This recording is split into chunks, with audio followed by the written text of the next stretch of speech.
नमस्कार दोस्तों, हम लंघन चिकित्सा मतलब फास्टिंग थेरेपी मतलब उपवास चिकित्सा के बारे में बात कर रहे हैं। बहुत लोग उपवास थेरेपी करना चाहते हैं, लेकिन जो चिकित्सक लोग हैं मतलब जो ज़्यादा जानना चाहते हैं, उनका एक प्रश्न है कि लंघन चिकित्सा के बारे में आयुर्वेद में क्या कहा गया है। तो दोस्तों, आयुर्वेद में लंघन चिकित्सा के बारे में क्या कहा गया है और लंघन चिकित्सा के क्या फायदे हैं और उसकी परिभाषा क्या है, आज हम जानने वाले हैं। तो दोस्तों, बने रहिए अंत तक इसी वीडियो में। चरक संहिता में बताया गया है, लंघन से हमारे शरीर में हल्कापन और पतलापन आता है और लंघन के उपचार को पौष्टिक उपचार भी कहा गया है। लंघन का हमारे त्रिदोषों पर क्या प्रभाव पड़ता है। आयुर्वेद कहता है कि आहार पचति शिखी दोषान आहार वर्जिता, अर्थात अग्नि आहार को पचाती है और जब पेट में आहार नहीं रहता तब वह जो अग्नि है वो दोषों को पचाती है। मतलब आयुर्वेद में जो 3 तरह के दोष बताए गए हैं कि वात, पित्त और कफ, वह अगर हमारे शरीर में असंतुलित होती है तो हमें तरह तरह की बीमारियां होती है। और उपवास से जो असंतुलित हुए जो उन दोषों को लंघन समान रूप से शरीर में स्थापित कर देता है। भाव प्रकाश में कहा गया है कि निराहार रहने से शरीर को लाभ ही होता है, हानि नहीं। दोषों या रोगों का नाश ही होता है। यह लिखा है लंघन के बारे में कि यदि दोष साधारण या मध्यम अवस्था में हो तो लंघन करना ही श्रेष्ठ है। उनके मत से लंघन द्वारा वायु का दोष 7 दिन में, पित्त का दोष 10 दिन में, कफ दोष का 12 दिन में पाचन हो जाता है। यद्यपि दोष की भयंकर अवस्था में इस ग्रंथ के लेखक ने लंघन की आज्ञा नहीं दी है, तथापि इससे जो नेचुरोपैथी का जो सिद्धांत है कि लंघन करना चाहिए, इस पर कोई भी असर नहीं आता। आयुर्वेद कहता है जब रोग मध्यम अवस्था में होता है या उससे जब कम होता है, अभी अभी जिस बीमारी की शुरुआत हुई हो, अगर उस बीमारी में उपवास थेरेपी अगर की जाए तो वह रोग जल्दी से जल्दी ठीक हो जाता है।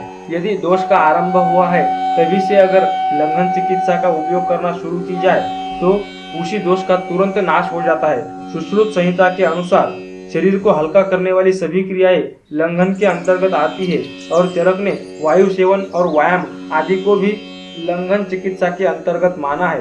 यदि किसी रोगी के पेट में बहुत सा अन्न हो और वैद्य उस अन्न को वमन या विरेचन की सहायता से बाहर निकाल दे तो उसकी यह क्रिया लंघन से भी कहीं बढ़कर होगी, क्योंकि लंघन की सहायता से उतना अन्न पचाने में उससे कहीं अधिक समय लगता जितना वमन या विरेचन में लगता है। वायु सेवन और व्यायाम आदि से भी दोषों का नाश ही होता है। इन चिकित्साओं को लंघन के अंतर्गत मानने से लंघन का महत्व और भी बढ़ जाता है। सुश्रुत के अनुसार हमारे शरीर में जो ज्वर है, मतलब हमें अगर बुखार आई हुई है तो उसका नाश होता है।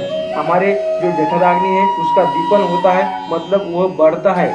और हमारा जो शरीर है वो अगर उसमें सुस्ती है तो हल्का हो जाता है। उनके अनुसार यदि लंघन के उपरांत मलमूत्र का त्याग उचित रीति से हो, भूख प्यास न सही जाए, शरीर हल्का जान पड़े, आत्मा और मन की शुद्धि हो और इंद्रिया निर्विकार और सुखी हो, तो समझना चाहिए कि लंघन ठीक और उचित रीति से हुआ है। ज्वर की दशा में सभी लेखकों और आयुर्वेदाचार्यों ने लंघन को उपयुक्त ही नहीं बल्कि बहुत ही आवश्यक माना गया है।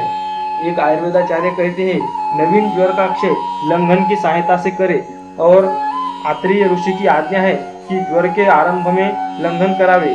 आयुर्वेद कहता है अगर रोग की शुरुआत है या रोग मध्यम अवस्था तक भी पहुंच गया है तो उसके लिए लंघन बहुत ही उपयोगी साबित हो सकता है। लेकिन अगर रोग भयंकर हो गया है, रोग बहुत ही बढ़ गया है, तो उपवास जो है वह किसी अच्छे चिकित्सक की देखरेख में करना चाहिए। दोस्तों, उपवास शरीर के लिए अति आवश्यक है।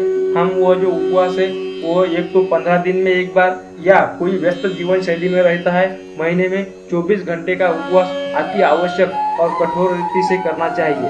उपवास करते वक्त हम सिर्फ पानी का सेवन कर सकते हैं या सिर्फ नींबू पानी पर रह सकते हैं। अगर नींबू पानी पर नहीं रहा जाए तो हम कुछ एक रसदार फलों का सेवन कर सकते हैं, जिसमें जैसे कि नारियल का पानी या जो भी रसदार फल है जिससे जूस निकलता हो, वह हम फलों के रसों का भी सेवन कर सकते हैं, जिससे हमारे शरीर की हीलिंग होगी और जो भी बीमारी हमारे शरीर में आई हो या जो भी दोष हमारे शरीर में पड़े हो वो संतुलित हो जाए और हमारे शरीर की पूरी बीमारियों का पूरी तरह से सफाया हो जाए। तो लंघन उपवास मतलब हमारे शरीर में एक झाड़ू लगाने का काम करता है। तो दोस्तों, हम भी घर पर छोटी अवधि का उपवास कर सकते हैं। जो कम से कम 16 घंटों का या ज़्यादा से ज़्यादा हम घर पर अगर कर रहे हैं तो 24 घंटे का उपवास हम अच्छी तरह से घर पर ही कर सकते हैं और उपवास चिकित्सा का लाभ ले सकते हैं। दोस्तों, अगर आपको ये जानकारी पसंद आ रही है तो इस वीडियो को लाइक ज़रूर करें और ऐसी ही महत्वपूर्ण जानकारी पाने के लिए हमारे चैनल को सब्सक्राइब जरूर करें।